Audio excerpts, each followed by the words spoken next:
From cool alpine forests in the middle of a huge desert, across that desert on America's official Loneliest road, to a night in an old silver mining town full of legends and ghosts, today we find out that there really is nothing like amazing Nevada.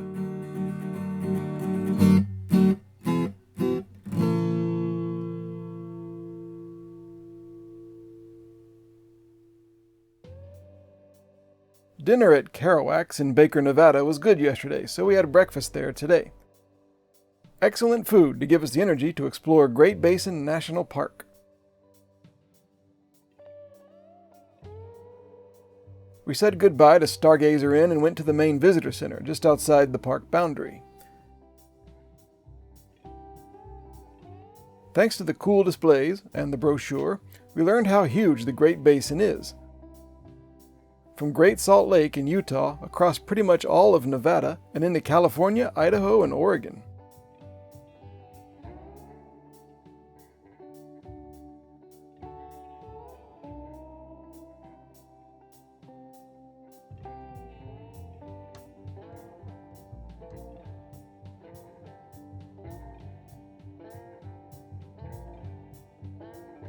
Inside, another visitor center, Lehman Caves, is where we saw the ranger talk last night.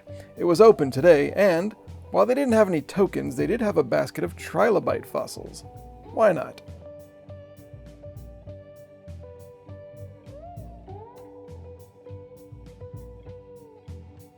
We still need to conserve energy and recuperate, so we skipped the tour of Lehman Caves to go driving through the Snake Mountains, which make up much of the park.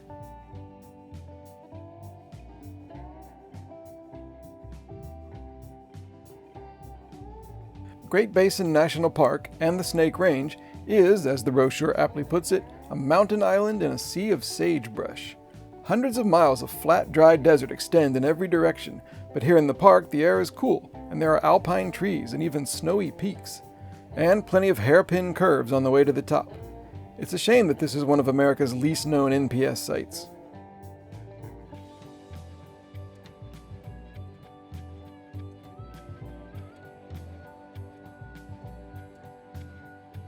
At a side road, we got to look up at Wheeler Peak, the second highest mountain in Nevada, but the highest that's fully within the state. Unbelievable how quickly we went from desert scrub brush to snow and ice over the tree line.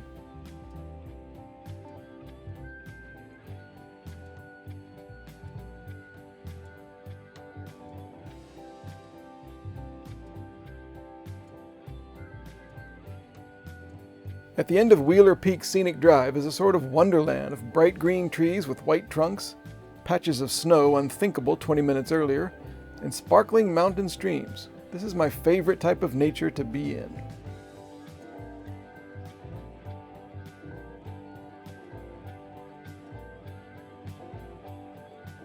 And from up here you get a stark view of why this park is so unusual. Look at the cool mountain trees with the endless tan desert way below.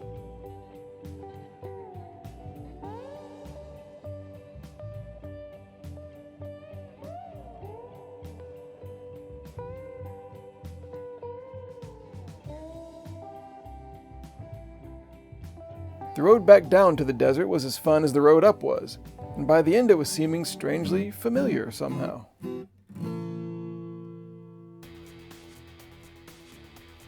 We exited the national park and turned left onto US Highway 50. This is the loneliest road in America. At least that's what the July 1986 issue of Life magazine called it, and they didn't mean it as a compliment.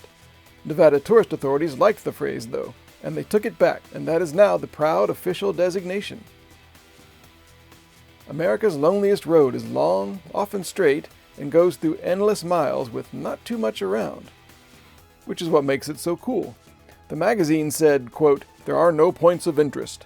I guess if you have no imagination whatsoever. I loved Highway 50.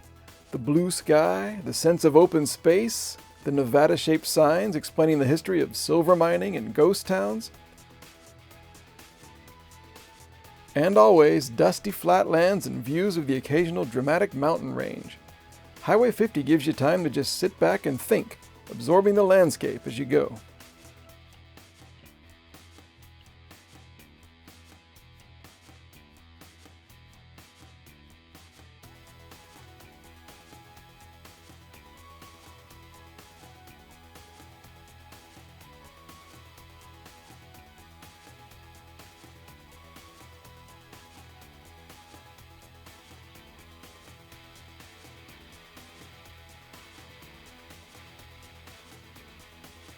The first town we hit was Ely. 4,000 people live here now, and it was founded as a copper mining town and a stagecoach station on the Pony Express route. We stopped for gas in a psychedelic car wash. See, I told you there was entertainment along Highway 50. If not exactly a good car wash.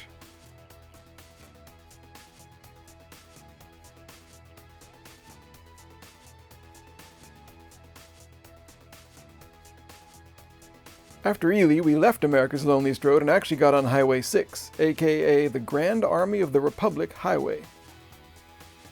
If anything, I thought this road might be more deserving of the Loneliest Road nickname. Going through those hills and mountain ranges you've been seeing is what gives this highway its variety. Like here at Current Summit Pass, 6,999 feet above sea level.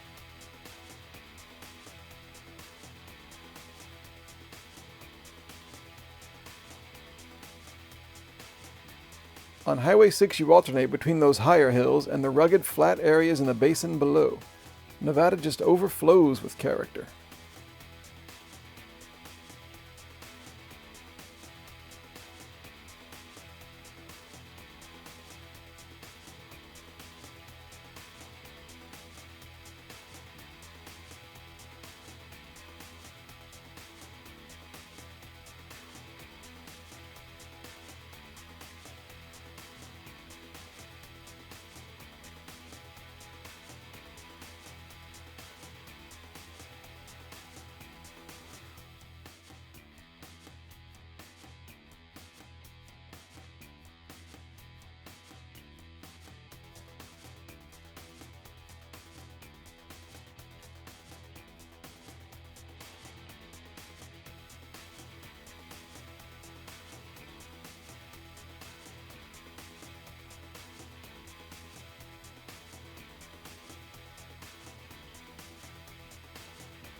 Okay, one last cool thing about the vistas and distances here.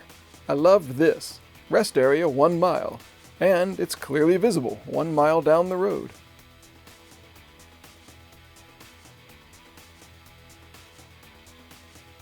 And the rest area itself? Lonely.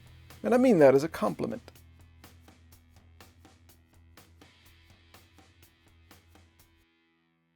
Eventually we arrived in the town of Tonopah, our home for the night, in a remarkable setting. Tonopah was a silver mining town, said to have been founded in 1900 when a frustrated prospector threw a rock at his donkey who'd wandered away one day and noticed that the rock was heavier than expected. It led to the discovery of silver.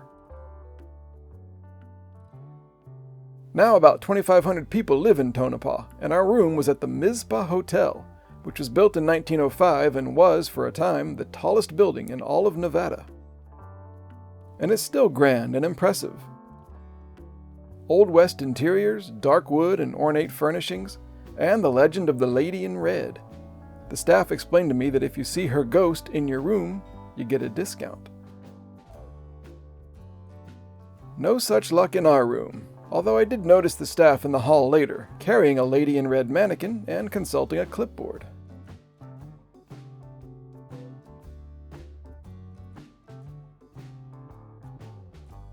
Somewhere out in Tonopah, dinner awaits. We drove around looking at the buildings and settling into the vibe of this unusual little community.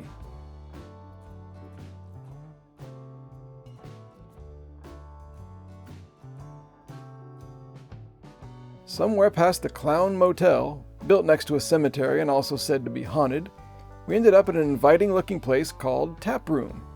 Turned out not to be all that inviting, though. The establishment was nice and seemed fun, but nobody ever spoke to us. We sat at the bar, the only seats left in the crowded place. I know servers get busy, so we were patient. But after quite a while, with no acknowledgement of us at all, we gave up. Maybe we're the ghosts. If you see the hungry traveler at the bar, you get a discount. Or maybe the whole place was an illusion. Either way, I said to Maceo, let's leave, but we'll walk out slowly to give them a chance to stop us. But no one did. We ended up outside and got in the car. Why stay where you're not wanted? We went to a nearby place called Hometown Pizza, and they took our order and gave us actual food.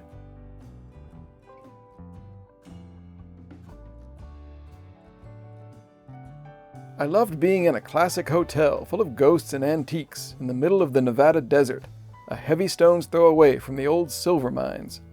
We're only in Tonopah one night, but the atmosphere here makes it one of the trip's more memorable stops.